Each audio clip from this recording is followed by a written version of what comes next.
So, OP-08 meta prediction time. At the end of this video I will share with you my OP-08 pick for the start of the meta. So watch the whole video. Let's start where Asia region finished. It's not a surprise that through OP-08 they played Dog-Cat meta. Two S-tier decks were RP-Low and Black Rob Lucci. However, in English version we start OP-08 with RP-Low and Ennis Lobby banned.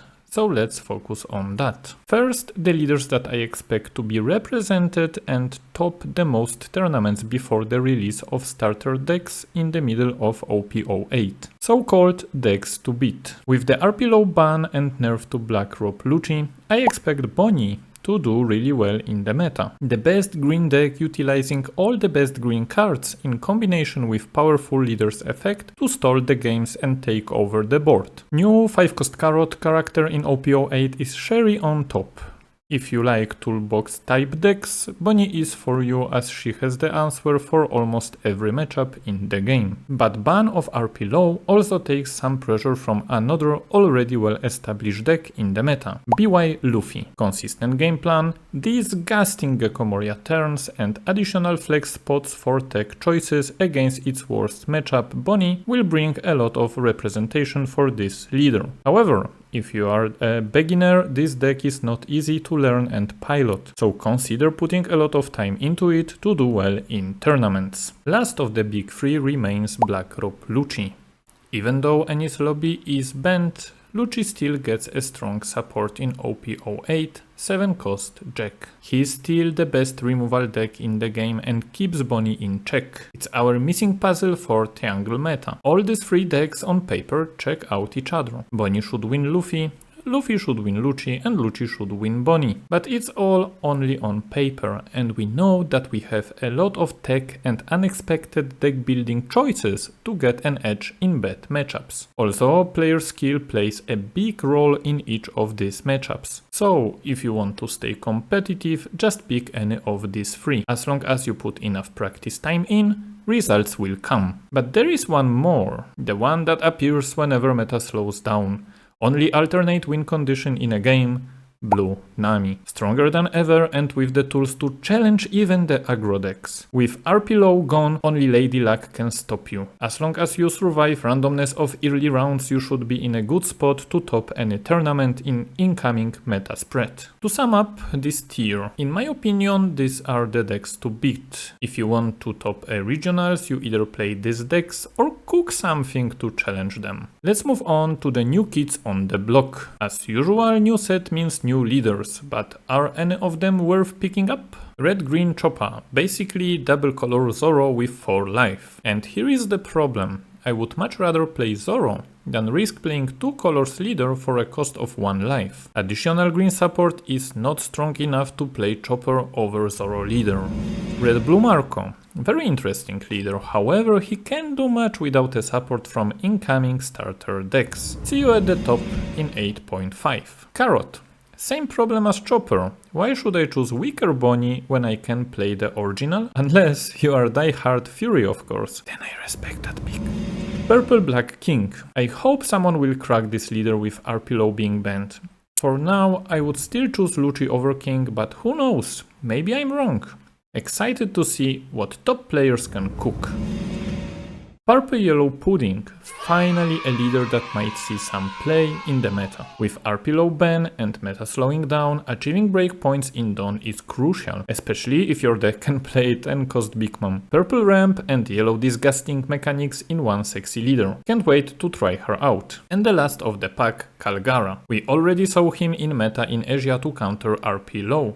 Very interesting leader's effect that allows you to play very strong tempo mid-game. We can expect to see him as a contender. As you can see, in my opinion, only 2 new leaders are viable in OP-08 meta before starter decks release. And funny enough, they both can play yellow cards. Good news for yellow enjoyers and bad news for players getting triggered by this color. Moving on, I have for you the decks that I consider as contenders to challenge the top decks of the meta or maybe even win a tournament. First, let's address elephant in the room, Gecko Moria character is a problem and unfair advantage for any deck that consists black color in its identity. Because of that, I think any deck that can play black cards has a chance to top or even win a tournament in OP-08. Stay tuned for my video about this character card. Starting off with red leaders, contenders, Roronoa received amazing support that surely was intended for chopper leader. This small oopsie from Bandai gives my boy a new life. Animal package is amazing and synergizes with leader's effect really well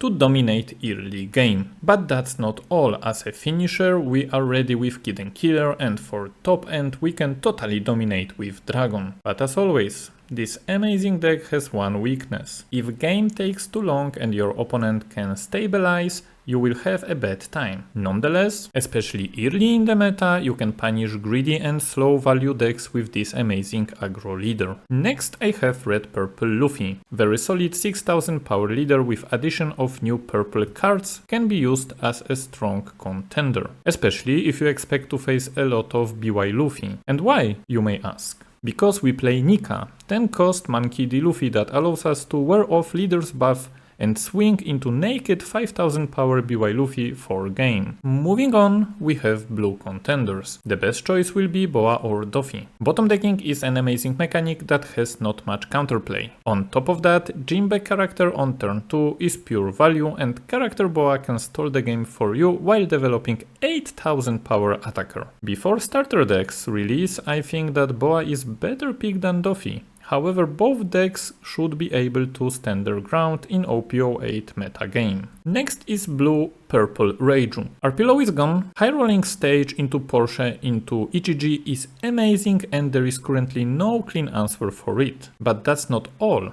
In OP-08, Black Maria further improves the deck as you don't have to worry about Dawn anymore. If you high roll, you can aggro any deck in the game. However, in 9+ rounds tournaments, it might be a climb, as the deck is not the most consistent and can have a hard time against top meta decks. Moving into purple, Perfect Curve Purple is back. No RP Low opens the door for yet another amazing deck. Simple and straightforward. Go first. Leader's effect, play Vanilla, pass. Leader's effect, play Pauli, pass. 4th turn, 10 Dawn to spend either on double 5 cost including Magellan that can slow down any deck, or 9 cost Kaido to push. But that's not all. With the release of OP-08, Purple Luffy received yet another tool to stabilize by removal and heal, that is 9 cost Lean. We don't rely only on Kaido anymore as our boss monster, which is great. And lastly, we have the most triggering color in One Piece card game, yellow. In this color I have 3 potential contenders that are great in slower meta. Any of these leaders can utilize 2 new cards from OP-08 with Egghead type. 5 cost Nami, removal, card draw and 5k body with a trigger. Amazing utility card. And 3 cost Bonnie. Constant pressure on your opponent to defend his life or let you cycle through your deck and get +1 card in hand. First leader is none other than Katakuri. RP Low is gone, so new players can get their first wins and learn the fundamentals of the game by playing this straightforward leader. Play on curve, trigger from life and finish off with Big Mom Chain. The only downside is the price of a deck, but hey, you can always print proxies. Second of the 3 is Enel. Slower meta can bring back the aggro decks like Zoro, and any Zoro main knows how annoying is playing against the Enel. On top of that, the deck slays the players without much experience in the game. The only downside is that you will probably get clapped by top players, but hey, not everyone is a card game prodigy. Last pick that I have is a big unknown.